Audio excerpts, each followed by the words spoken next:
kan? Dunia memang akan terus menggoda sesiapa saja yang berada di dalamnya. Dunia menawarkan sejuta kenikmatan yang dapat membuat manusia tergiur, kan? Terliur akan kelazatannya. Begitulah tipu daya dunia yang fana ini. Fahamilah bahawa dunia ini tak ubah seperti air laut. Semakin diminum, semakin kita kehausan. Semakin kita berhasrat untuk mengajar dunia, maka akan semakin terlena pula kita dibuatnya. Khawatirlah apabila sampai kita tenggelam dalam keindahan juga kenikmatan lautan dunia, kerana bila mana diri sudah tenggelam dalam lautan dunia, akan sukar untuk kita kembali ke permukaan. Kerana memang dunia diciptakan indah bagi orang-orang yang menganggap dunia ini adalah segala-galanya. Dari Zaid bin Thabit radhiyallahu anhu, beliau berkata, kami mendengar Rasulullah sallallahu alaihi wasallam bersabda, barang siapa yang menjadikan dunia tujuan utamanya, maka Allah akan mencerai-beraikan urusannya dan menjadikan kemiskinan. Tidak pernah merasa cukup, selalu ada di hadapannya, padahal dia tidak akan mendapatkan harta benda dunia melebihi dari apa yang Allah tetapkan baginya. Dan barang siapa yang menjadikan akhirat tujuan utamanya, maka Allah akan menghimpunkan urusannya, menjadikan kekayaan selalu merasa cukup ada di dalam hatinya, dan harta benda duniawi datang kepadanya dalam keadaan rendah, hina, tidak bernilai di hadapannya. Kalau tuan-tuan kenal lah Ustaz Ahmad Rizam, kan? Ustaz Ahmad Rizam, dia buka pondok tu, kan? Darul Atik tu.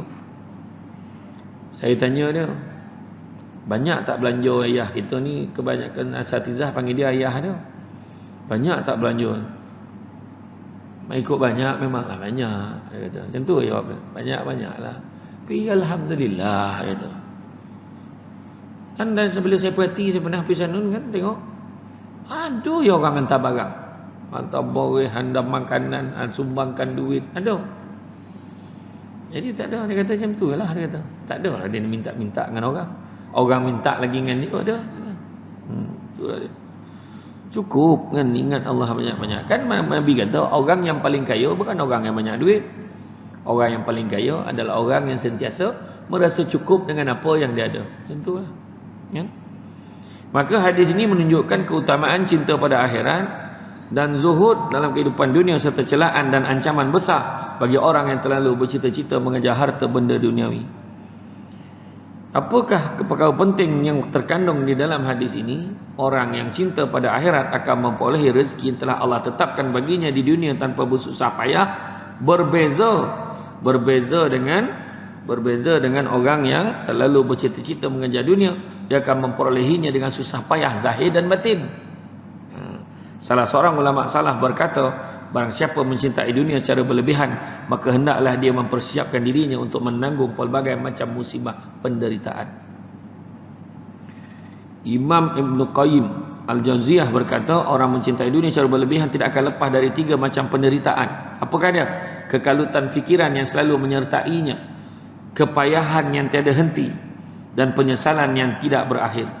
Perkara ini disebabkan oleh orang yang mencintai dunia secara berlebihan, dan jika telah mendapatkan sebahagian dari harta benda duniawi, maka nafsunya tidak pernah puas dan terus bercita-cita mengejar yang lebih daripada itu. Sebagaimana dalam hadis yang sahih, Rasulullah SAW bersabda, seandainya seorang manusia memiliki 2 lembah emas, maka dia pasti bercita-cita mencari lembah yang ketiga.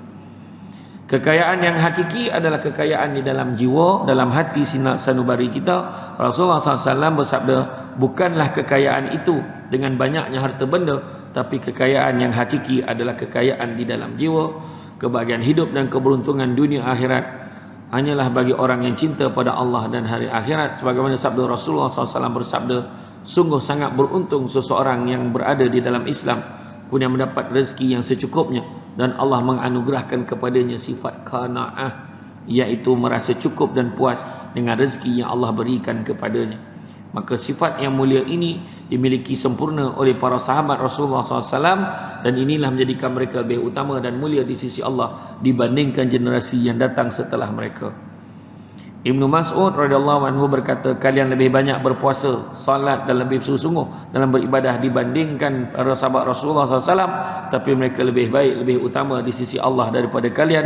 Ada yang bertanya, kenapa boleh demikian? Wahai Abu Abdurrahman, Ibnu Mas'ud berkata, kerana mereka lebih zuhud dalam kehidupan dunia dan lebih cinta kepada akhirat. Macam mana pun kita bersungguh sembahyang, tak boleh lawan dia orang berzuhud tu. Tang dia tinggalkan, dia tak ada selera benar kat dunia ni. Kau ada lah, tak ada lah. Tak ada dia poning-poning dah. Kan? Lebih banyak manakah yang kita pelajari selama ini? Soal dunia atau akhirat? Sejak kecil sampailah kau besar sampai ke tua, mana yang lebih banyak? Waktu bekerja, mana lebih banyak? Dunia ke akhirat? Kan kalau kita tengok akhirat ni, kita cakap kita utama akhirat, tapi perbuatan kita nampak macam melebihkan dunia. Kalau ikut kuliah Quran, ikut kuliah agama, paling banyak berapa kali? Mungkin sekali seminggu, mungkin. Kan yang lain tu semua dunia. Kan semayang kan, kita semayang berapa minit? 5 minit. Katalah 5 minit. Campurlah zikir dengan doa, ambillah 10 minit satu solat. Kan 5 solat baru 50, ambillah sejam, lagi 23 jam lagi dunia. Kan? Itulah dia. Jadi tak semualah, ni contohlah, kalau kira-kira mudahlah kan. Orang sini baik-baik saya tahu. Kan? Jadi kerana memegang prinsip cari dunia jangan lupa akhirat, prinsip ini pun membuatkan pemikiran kita sedang yang kadang-kadang kita tak sadar kita meletakkan dunia terlebih dahulu. Kita lebih senang dalam media sosial membicarakan soal pekerjaan, bisnes, pemakanan, pelancongan. Tunjuk dia pergi melancong ke mana. Tunjuk apa makanan yang dimakan, kan? Percutian, hiburan, hobi dan sebagainya. Dalam kehidupan seharian kadang-kadang kita mengutamakan urusan dunia dan perhiasannya. Lalu tiba-tiba inna lillah, kan? Pada ketika itulah barulah kita faham, apalah aku ni banyak habiskan masa ke dunia ni. Berapa ramai orang bersiar-siar di atas dunia, dan akhirnya ketika nyawanya dipanggil, pada ketika itu barulah dia perasan yang bekalan nak bawa ke akhirat masih lagi kosong. Itulah yang kita tak nak, ya. Padahal dalam Quran pun ada beritahu, ya, carilah apa yang telah dianugerahkan Allah kepadamu, yakni kebahagiaan negeri akhirat, dan jangan melupakan bahagianmu kenikmatan dunia, dan buat baiklah pada orang lain sebagaimana Allah buat baik kepadamu. Jangan buat kerosakan di muka bumi. Di mana ayat tadilah, surah Al-Qasas ayat ke-77. Oleh kerana itu, ubahlah cara pandang hidup kita, isi pemikiran dan jiwa kita. Oleh kerana itu, mari jadikan apa juga yang kita lakukan pada hari ini sebagai jambatan ke syurga. Tak salah ambil dunia, tapi untuk tujuan akhirat. Boleh kereta sebab apa? Mudah pergi masjid, mudah nak pergi surau, mudah pergi kuliah. Nampak tak? Kumpul duit banyak, senang nak sedekah, so banyak boleh bagi ke masjid, banyak boleh bagi ke orang. Macam tu. Semua tujuan akhirat kan. Boleh baju apa? Senang bawa salat ni, baju ni okey ni, katakan. Contoh untuk tujuan akhirat juga. Kan? Buat kau kumpul-kumpul banyak apa? Nak pergi Mekah. Nak susah nyap, tak ada orang bertikai dah. Sonyap orang tu. Kau kumpul duit banyak apa? Dah nak pergi Mekah. Oh ya kau. Okey. Ya. Habis orang tu. Cakap apa? Kumpul duit banyak apa? Dengan nak pergi ni. Pergi Manchester. Kan? Kan sebab lepas ni tak pergi Anfield lah, pergi Anfield. Kat Manchester dah kalah dia tu kan. Pergi Anfield pula kan. Dan sebab apa?